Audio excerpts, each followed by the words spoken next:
For many people, stepping onto a boat is the first time they've done anything like this. And so it's a rare opportunity to walk in like blank slate, tabula rasa, not knowing much at all, and testing yourself.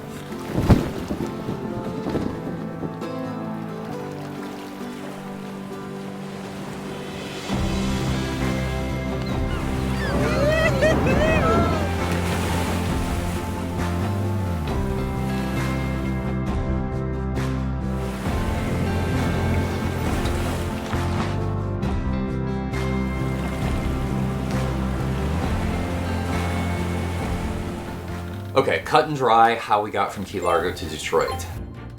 From Key Largo, sailed up to Fort Lauderdale, got more food, got some more water. That was a good test run for us. We have to have enough port stops regularly without a functioning refrigerator to reprovision with fresh produce and fresh food, balancing out dry stores, or else everybody's gonna their salt intake is gonna be enormous.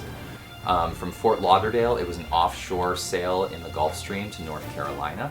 That worked out really well. We had great winds, great sea state, and we were making between 8 and 10.5 knots in the Gulf Stream heading north. How about that? Cape Hatteras is probably the biggest element of this transit that can get really hairy. The weather, that's where the Gulf Stream turns east and heads out into the Atlantic Ocean, and you can get some pretty gnarly weather events that happen there. I didn't want to, unless the weather was perfect, we were not going to sail around Cape Hatteras, so we ducked into the Intercoastal Waterway and took that up through Pamlico Sound.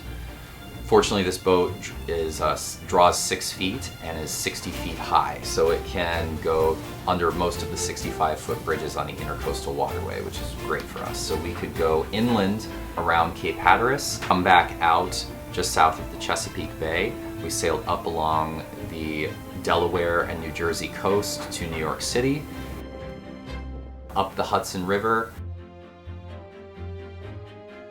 Just shy of Albany, we had to take the mast down so that we could go across the Erie Canal. The only other option for us would have been to go up and around Nova Scotia through the St. Lawrence Seaway, and that was just going to take too long. So took the rigging down, motored across the Erie Canal, sailed across Lake Erie, picked up 4 high school student interns in Cleveland, and got to Detroit. Brilliantly done, Captain.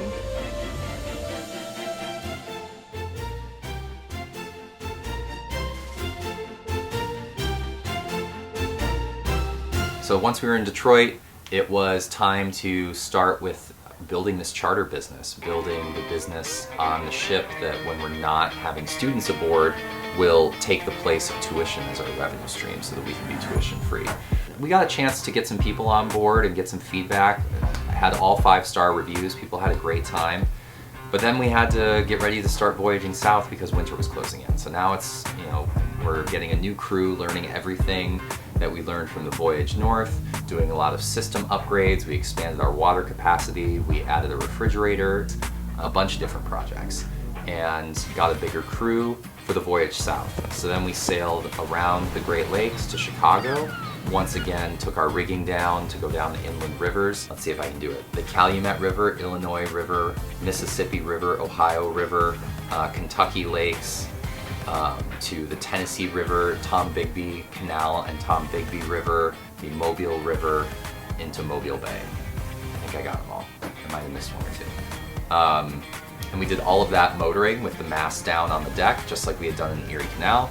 We put our mast back up at this amazing shipyard in Pensacola, Patty's Shipyard. Can't say enough good things about them. Amazing hospitality. And then we sailed down the western coast of Florida to where we are now in Key West.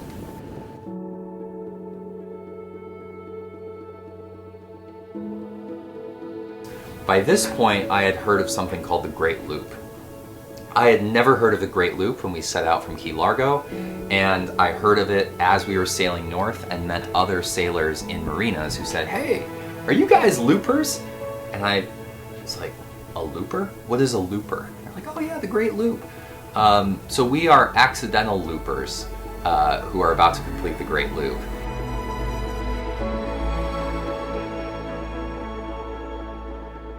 We are tangibly moving the Planet School forward. Like, I've finally found what I want to be when I grow up.